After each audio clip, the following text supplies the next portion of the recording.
पिछली कड़ी में हमने चर्चा की थी कि अकबर की सेनाओं ने लगातार 4 महीनों तक चित्तौड़ दुर्ग पर गोलाबारी करके तथा दीवारों के नीचे सुरंगें खुदवाकर उन्हें बारूद से उड़ा दिया। अकबर के सैनिकों ने दुर्ग तक पहुंचने के लिए एक साबात भी बना ली।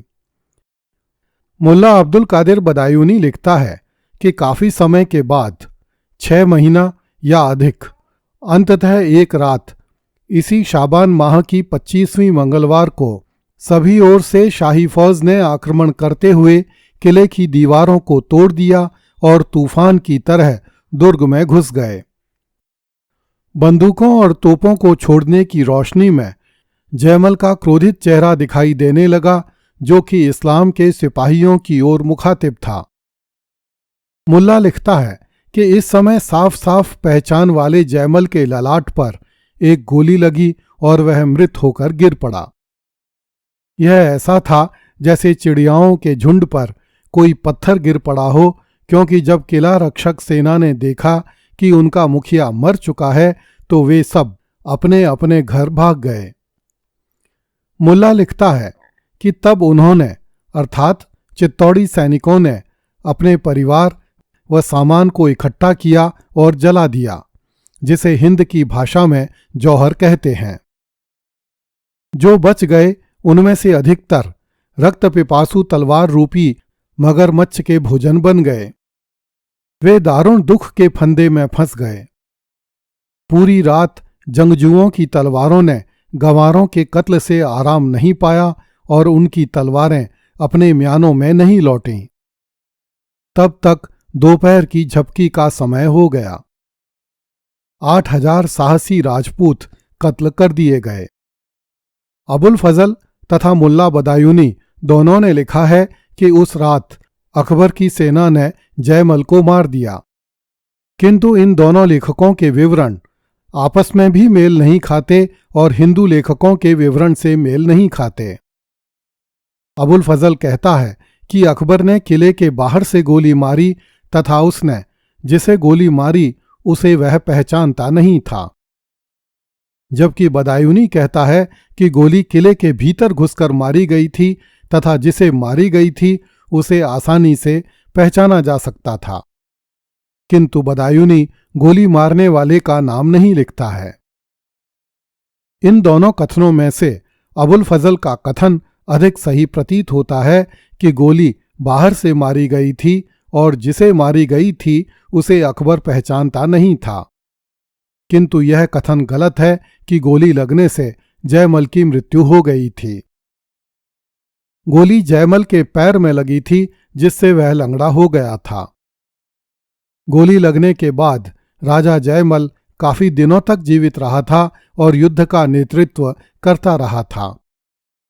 गौरीशंकर हीराचंद ओझा आदि हिंदू लेखकों के अनुसार जब युद्ध कई महीनों तक चलता रहा तो दुर्ग के भीतर भोजन सामग्री समाप्त होने लगी।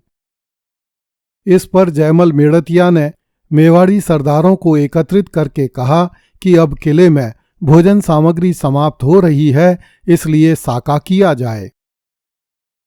मेवाड़ी सामंतों ने निर्णय लिया कि जौहर करके दुर्ग के द्वार खोल दिए जाएं तथा सब राजपूत बहादुरी से लड़कर वीर गति प्राप्त करें। यह सलाह सबको पसंद आई और उन्होंने अपनी स्त्रियों तथा बच्चों को जौहर करने की अनुमति दे दी। आगे बढ़ने से पहले हम साका के बारे में चर्चा करना चाहेंगे। कहा नहीं जा सकता कि भारत में साका की परंपरा कब से आरंभ हुई थी, किंतु यह तय है कि विदेशी आक्रांताओं के आक्रमणों के समय साका प्रचलन में आया होगा। साका के 2 हिस्से होते थे। पहला हिस्सा था जौहर और दूसरा हिस्सा था केसरिया। जौहर के अंतर्गत हिंदू स्त्रियां एवं लड़कियां धधकती हुई अग्नि चिताओं में कूदती थीं। केसरिया के अंतर्गत वीर पुरुष केसरिया बाना पहनकर शत्रु से युद्ध करते हुए वीर गति को प्राप्त करते थे। स्वयं को शत्रुओं के हाथों में पड़ने से बचाने के लिए जौहर एवं केसरिया किए जाते थे। हालांकि साका, केसरिया और जौहर मनुष्य देह के लिए दारुण दुख भोगने से कम नहीं थे, किंतु हिंदुओं की मान्यता थी कि यदि वे रण में पीठ दिखाएंगे तो उनके लिए स्वर्ग का मार्ग बंद हो जाएगा, और यदि वे शत्रु के सामने झुकेंगे तो उनकी माता का दूध लज्जित होगा। साका, केसरिया और जौहर उन्हें इन दुर्गतियों से बचाते थे।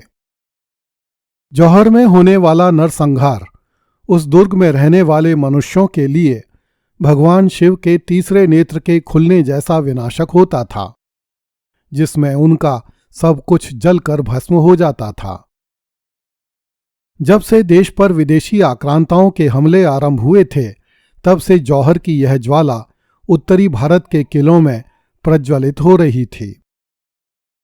मौत की इस अग्नि को उस काल के हिंदुओं ने अपनी इच्छा से स्वीकार किया था।